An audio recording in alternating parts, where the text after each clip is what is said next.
عبداللہ بن عمر کہتے ہیں کہ انہوں نے کہا کہ ہم رسول اللہ صلی اللہ علیہ وسلم کے ساتھ بیٹھے ہوئے تھے کہ انصار میں سے ایک شخص آیا، اس نے آپ کو سلام کہا اور پھر وہ واپس چلا گیا. تو آپ نے فرمایا اے انصار کے بھائی، میرے بھائی سعد بن عبادہ کا کیا حال ہے، کیونکہ وہ بیمار تھے. تو اس نے عرض کیا کہ وہ اچھے ہیں.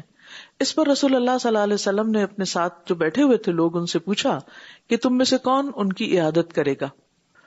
تو پھر آپ اٹھے اور آپ کے ساتھ عبداللہ بن عمر کہتے ہیں ہم بھی اٹھ گئے اور ہم 10 سے زائد لوگ تھے. یہ سب کے سب کہاں چل پڑے؟ عیادت کرنے کے لیے. کہنے لگے کہ ہمارے پاس نہ جوتے تھے، نہ موزے، نہ ٹوپیاں، نہ قمیصیں.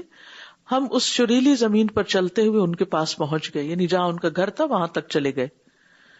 تو ان کی قوم کے لوگ ان کے ارد گرد سے پیچھے ہٹ گئے، حتیٰ کہ رسول اللہ صلی اللہ علیہ وسلم اور آپ کے ساتھ جو صحابہ تھے وہ ان کے قریب ہو گئے. یہاں کون سی کام کی بات سیکھنے کو مل رہی ہے؟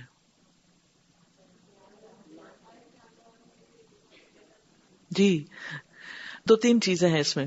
ایک تو یہ کہ نبی صلی اللہ علیہ وسلم نے اپنے ساتھی کے بارے میں پوچھا کہ ان کا حال کیا ہے. اس نے کہا اچھا ہے، لیکن اس طرح اچھا کہا ہوگا کہ واقعی وہ بالکل اچھا نہیں لگا. آپ کو محسوس ہوا کہ ان کی طبیعت ٹھیک نہیں، اسی لیے وہ نہیں آ رہے. تو آپ وہیں سے اٹھ کر فوری طور پر چلے گئے اپنے ساتھیوں کو ساتھ لے کر عیادت کے لیے. فوری ایکشن. ٹھیک ہے، آپ کو اپنے کسی ساتھی کے بارے میں پتہ چلتا ہے کہ کوئی بیمار ہے یا کوئی تکلیف میں ہے تو کیا کرنا چاہیے؟ اگر آپ فوراً اٹھ کے وہاں سے نہیں بھی جا سکتے تو اب آپ کی بجائے آپ کا میسج جا سکتا ہے، آپ کسی کے ہاتھ پیغام بھیج سکتے ہیں. یعنی اپنا کنسرن شو کرنا چاہیے کہ کوئی بیمار ہے تو کیوں. یہ نہیں کہ اچھا ٹھیک ہوگا تو آ ہی جائے گا نا، اچھا وہ سک لیو پر ہے، اوکے ٹھیک ہے. نہیں، اس کا حال پوچھنا لازم ہے. کیا نبی صلی اللہ علیہ وسلم کے پاس اور کوئی کام نہیں تھا؟ بہت کام تھے، لیکن انسانوں کے ساتھ ہمدردی، انسانوں کی ضرورت اور انسانوں کی تکلیف کا احساس اور خیال، یہ تھی وہ چیز جس کی وجہ سے لوگوں کے دل آپ کے قریب ہو گئے تھے.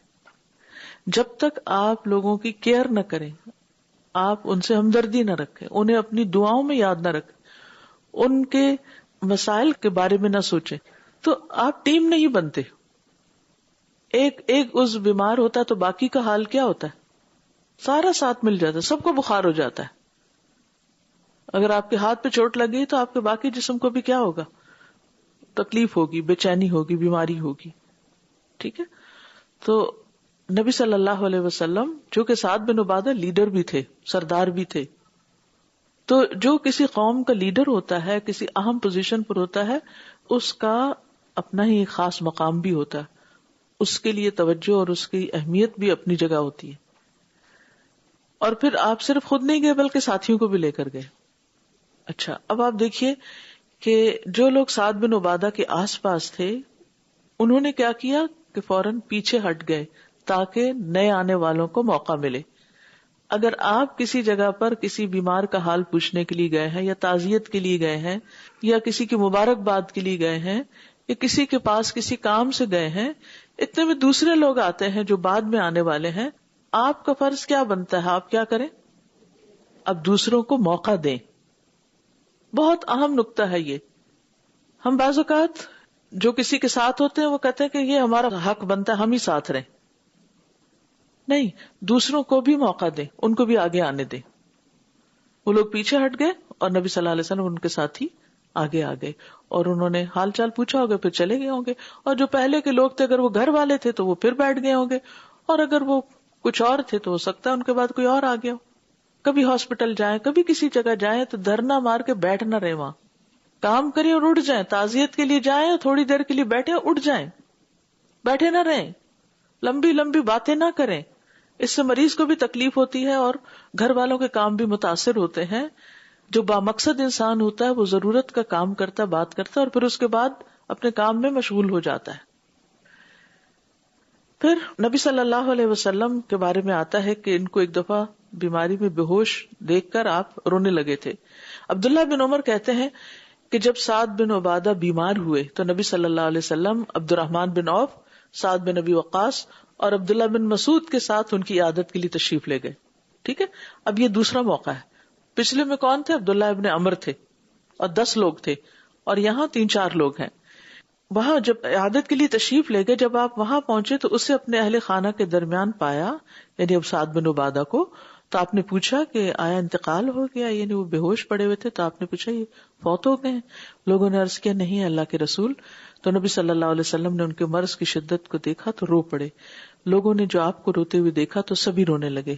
پھر آپ نے فرمایا سنو، بے شک اللہ آنکھوں سے آنسو نکلنے پر عذاب نہیں دے گا اور نہ دل کے غم پر، لیکن وہ اس وجہ سے عذاب دے گا، آپ نے اپنی زبان کی طرف اشارہ کیا، اور اسی کی وجہ سے رحمت کرے گا، اور میت کو اس کے گھر والوں کے اس پر نوحہ اور ماتم کرنے پر عذاب دیا جاتا ہے. یعنی مرنے والا تو مر گیا، بعد والوں کی کچھ ذمہ داریاں ہیں.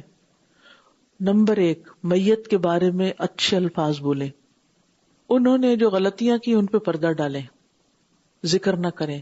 ایک جنازہ آپ کے پاس سے گزرا، لوگوں نے اس کی تعریف کی، آپ نے فرمایا وجبت. لوگوں نے پوچھا کیا؟ فرمایا جنت.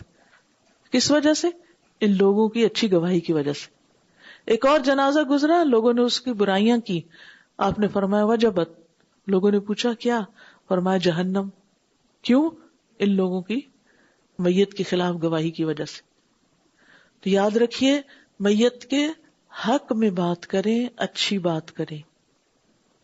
اس کی وجہ سے زبان کی طرف اشارہ کر کے اس کی وجہ سے رحمت ہوتی ہے، یعنی اگلے شخص کی نجات ہوتی، اور اسی کی وجہ سے اس کو عذاب دیا جاتا ہے جب پیچھے والے چیخ پکار کرتے ہیں. اور خاص طور پر اگر مرنے والا یہ چاہتا ہو کہ لوگ اس کے پیچھے روئیں. اور تیسری چیز یہ کہ تعزیت کے لیے جائیں، اور تھوڑے وقت کے لیے جائیں اور وہاں سے اٹھ جائیں. یعنی میت کے لیے اور میت کے گھر والوں کے لیے آسانی پیدا کریں. دعا آپ کہیں بھی ہوں گے بعد میں، جب تک جی چاہے آپ کرتے رہیں.